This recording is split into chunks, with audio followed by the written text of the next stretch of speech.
dans Nomades des Terres.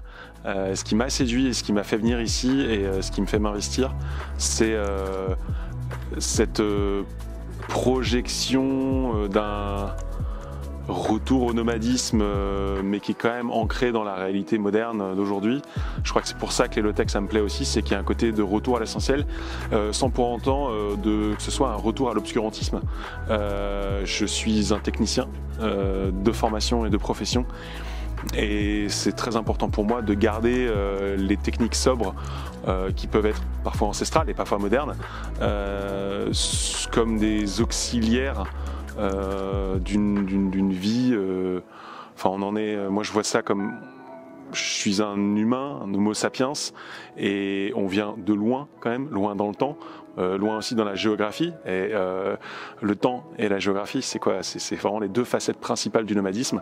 Et en fait, on est arrivé là par nomadisme. Il est urgent de ralentir, tu vois. Et ralentir, ça se fait pas aisément, mais sauf que quand tu es contraint par ton mode de déplacement, tu te poses, tu lâches, et c'est pas qu'un effet de mouvement, c'est le mouvement et l'émotion, ça a la même racine étymologique, et du coup enfin, pour moi ça me semble évident quand tu es dans un mouvement initiatique d'aller faire le chemin de Compostelle ou d'aller à la Mecque ou quoi que ce soit. En fait, tu engages une transformation à l'intérieur de toi. Et là, les roulottes, c'est la parfaite opportunité pour le faire. Une résidence qui a pour but de réunir des gens absolument passionnants afin de les faire travailler ensemble en intelligence collective pour faire émerger de cela des plans de 2 roulottes du futur convoi Nomades des Terres, donc une roulotte cuisine, une roulotte sanitaire, mais c'est aussi l'occasion en fait de passer un très bon moment ensemble, de pratiquer l'intelligence collective et de créer en nous, de créer du collectif autour de ce projet low-tech, écologique, révolutionnaire. Alors l'intelligence collective, ce que ça m'apporte, déjà je trouve que ça fluidifie vachement les échanges et ça permet aussi d'avoir tout cet esprit de synthèse.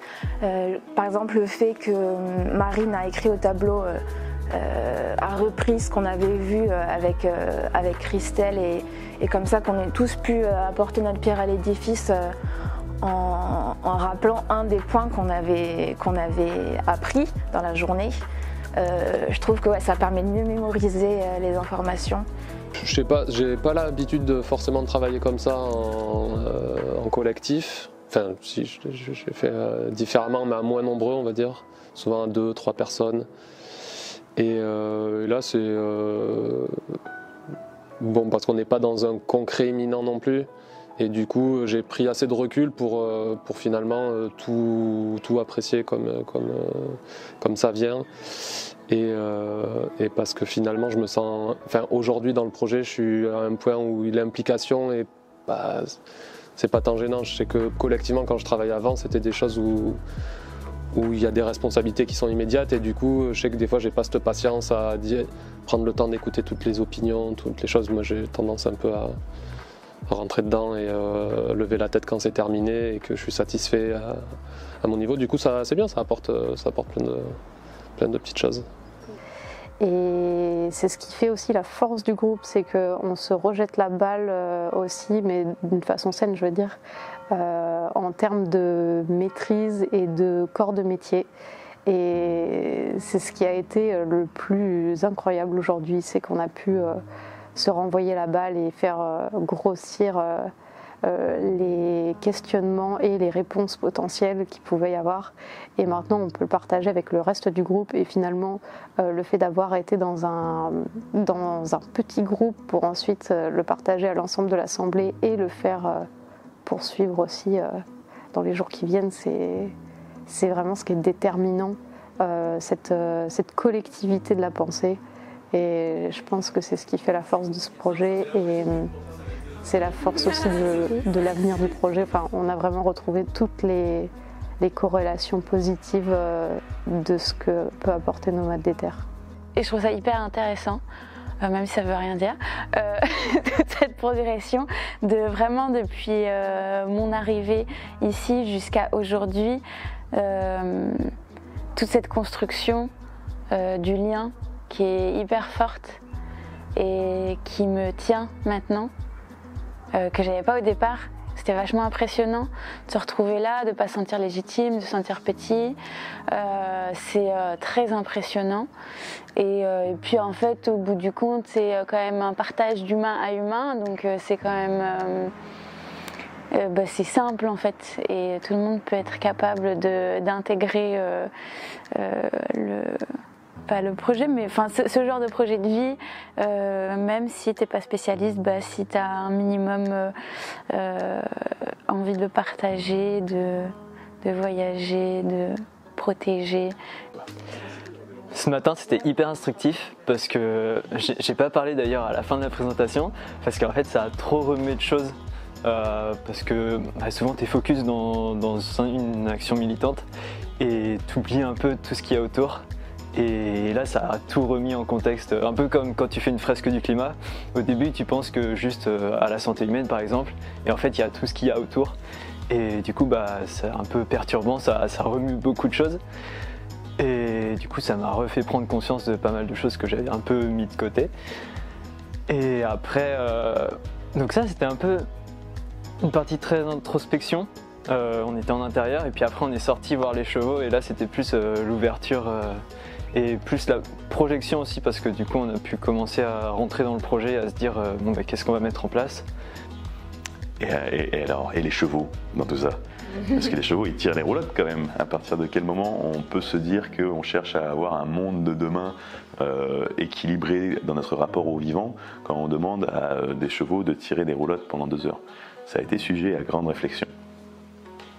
Et évidemment, l'arbitrage éthique sur ce sujet, il est pas simple, parce que quand on est nomade et qu'on porte ses affaires, ça veut dire qu'on se restreint à très peu de choses et que nos besoins, ils sont drastiquement réduits en fait. Enfin, du moins, l'accès à nos besoins est drastiquement réduit. Et à partir du moment où on a des roulottes, collectivement, on peut quand même faire quelque chose de plus juste. Et donc, en partant de ce constat, il y a plein de possibilités. Hein. Mais ce qui a été choisi avec Nomades de Terre, c'est de prioriser le bien-être équin avant tout autre choix décisionnel qui ne mette pas en péril la sécurité des vivants, des humains, des animaux qui font partie de l'aventure. Et donc, nous, on a un gros focus là-dedans. C'est pour ça que pendant la résidence, on a passé une journée pour analyser ces enjeux. On a passé une journée à aller voir des chevaux, essayer de les comprendre, à mettre en avant leurs besoins à eux, leur manière de fonctionner et tout ce que nous, on peut anticiper pour que l'expérience qu'ils vont vivre avec nous et qu'on va vivre ensemble, elle soit la plus harmonieuse, la plus juste, la plus saine pour tous en fait, toutes et tous.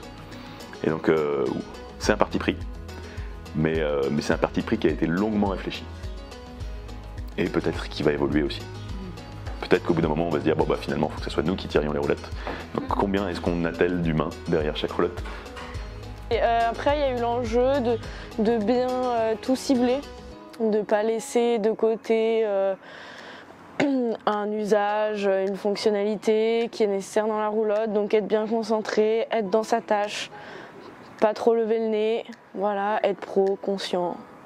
On a passé la journée à dessiner la première version de la roulotte type, donc plutôt sur des questions de design extérieur, de dimensions, d'obligations techniques, de choix de matériaux, de poids, de possibilités de ventiler, de voir dehors, en essayant d'anticiper les besoins qu'il va y avoir pour la roulotte sanitaire, la roulotte cuisine et avec un peu moins de difficulté les roulottes habitation et couchage. Voilà ce qu'on a fait aujourd'hui.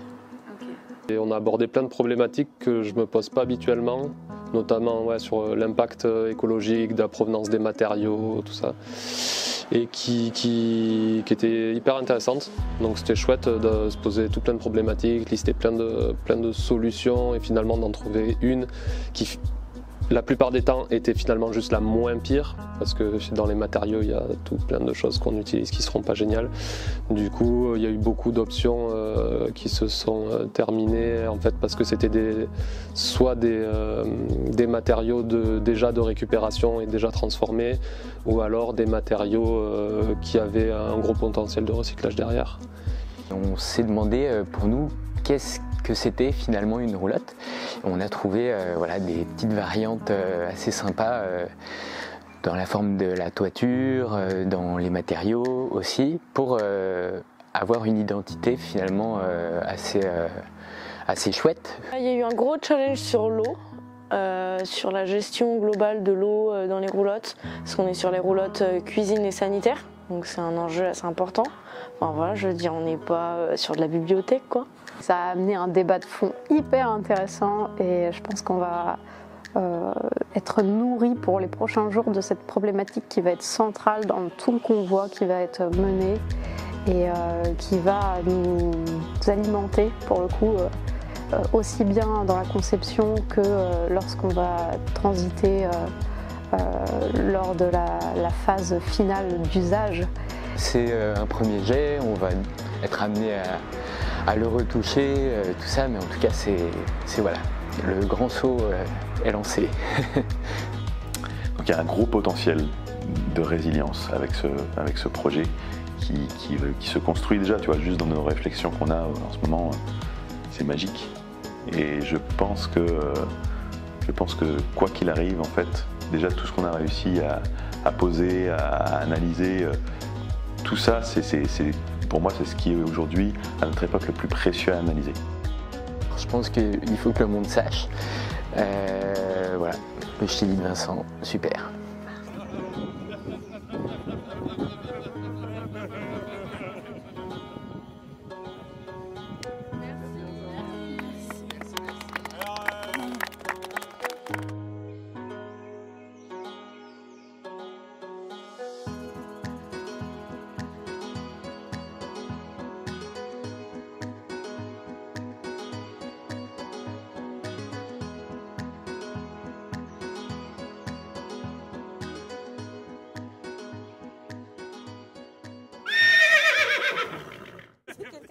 Ah oui.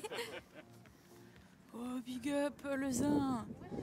Envie de partager votre expérience? Ouais, une expérience très riche, vraiment intelligence collective. La zèbre, ça se la racle.